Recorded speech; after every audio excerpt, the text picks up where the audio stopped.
WWE General Managers Adam Pearce and Nick Aldis have teased a match against each other. A celebrity was in talks for a match in AEW, and we have an update on AEW's upcoming TV deal. Welcome to Wrestling Republic News, your daily show which brings you all the non-dirt sheet wrestling news in the time that it takes for you to drink your morning coffee. Let's get into it. But before we do, if you could leave a like, that would be very much appreciated. Raw General Manager Adam Pearce and SmackDown General Manager Nick Aldis have both started teasing a match against each other. This all started when Adam Pearce was asked by a fan on Instagram if he would ever be interested in having a match against SmackDown General Manager Nick Aldis, to which he replied that he would never angle for the match, but if he was offered it, well, he hinted that he would take it. And by hinted, I mean he kept going on about how NWA fans would want to see it, WWE fans would want to see it, and then he went, but the short answer is, and the video cut off. He's just teasing us, basically.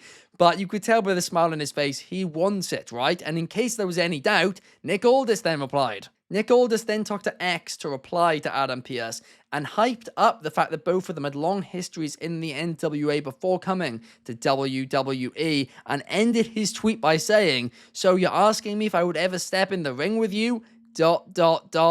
Time will tell." I mean, the fact that both of these guys are doing this, both of these guys are teasing it, I think tells you that these two both want it. Could you see it happen? Let me know in the comments down below. Mercedes Moné has revealed that Megan Thee Stallion was in talks with AEW about a possible match in the company before doing the new theme song for Friday Night SmackDown. This all started when, in August, Mercedes Moné said in an interview that she would love to have a match with Megan Thee Stallion in All Elite Wrestling, and there was a lot of buzz about this, and Megan Thee Stallion's management team, they heard it. Mercedes Moné's advocate, as well as Megan Thee Stallion's management team, met and started discussing the possible match. But in the latest edition of Moné Mag, Mercedes Moné revealed that she made a mistake by saying this publicly, because when she did, well, clearly WWE came straight in for one of her songs. Moné said that she does acknowledge that it could be a coincidence, but they don't call her the blueprint for nothing. Moné said that she still would love to work with Megan Thee Stallion in the future, but the wording of her statement kind of seemed like Moné was ruling anything out for the time being. Now, this would be really interesting if Megan Thee Stallion doing the theme song for Friday Night SmackDown means that she can't do anything for AEW.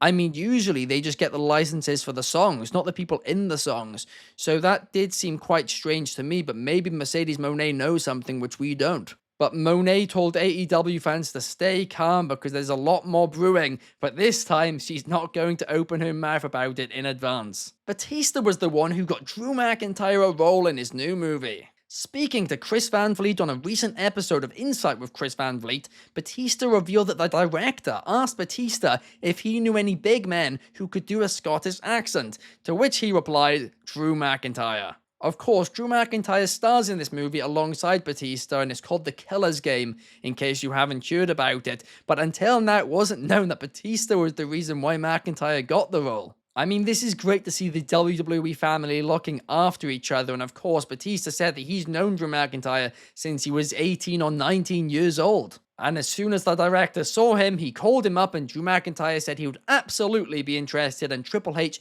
gave it the thumbs up. Otis has revealed that he doesn't think WWE had a plan when he won Money in the Bank. During a new interview with Chris Van Vliet, Otis said that he was told that he was winning Money in the Bank the day of the event while they were literally filming it, and it seemed like there was not really any plan. In an interview with Chris Van Vliet, Otis said that on the day that he found out he was winning Money in the Bank, it was the day when they were filming it, and it was as they were filming it, and it all just felt very random. He said there were so many changes during that time because, of course, it was COVID. A lot of people were testing positive for COVID.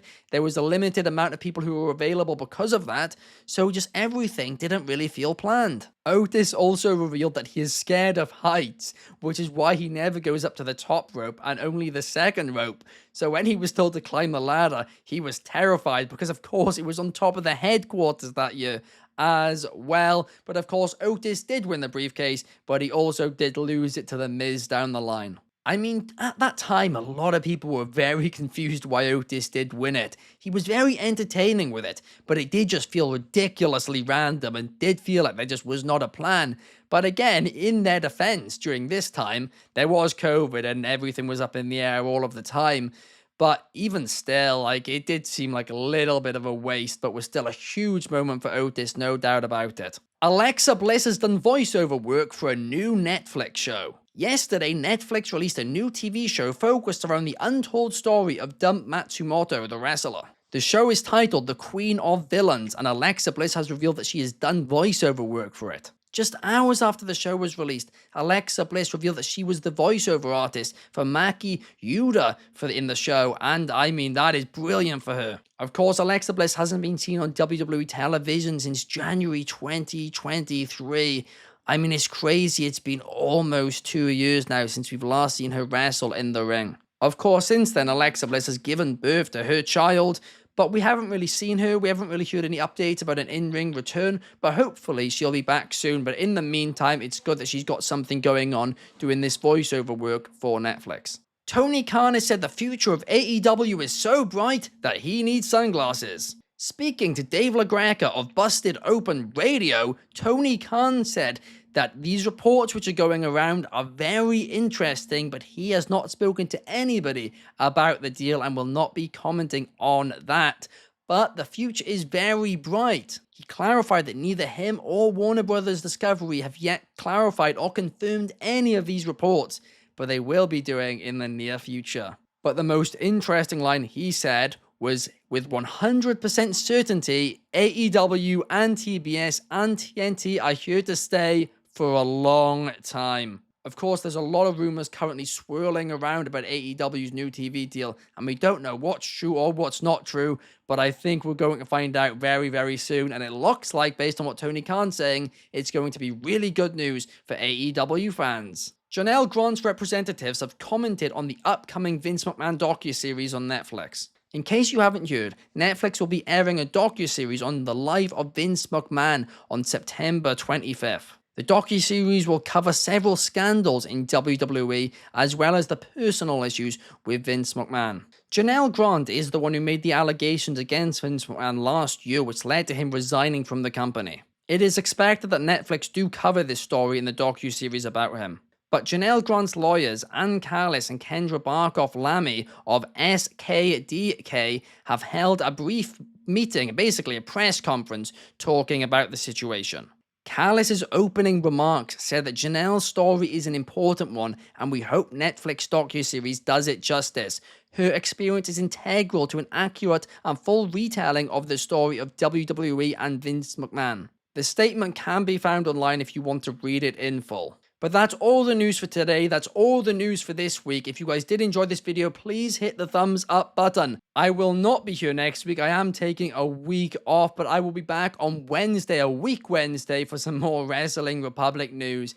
In the meantime, make sure you guys keep your eyes out on the X page, on the Instagram page for Wrestling Republic, because we'll have all the news and all the stories on there. Additionally, Wrestling Republic's daily broadcast will be continuing every day, 8 PM UK, 3 PM Eastern, and 12 PM Pacific, and news will be covered on there while I'm away as well. But thank you guys for watching. I will see you then. Peace!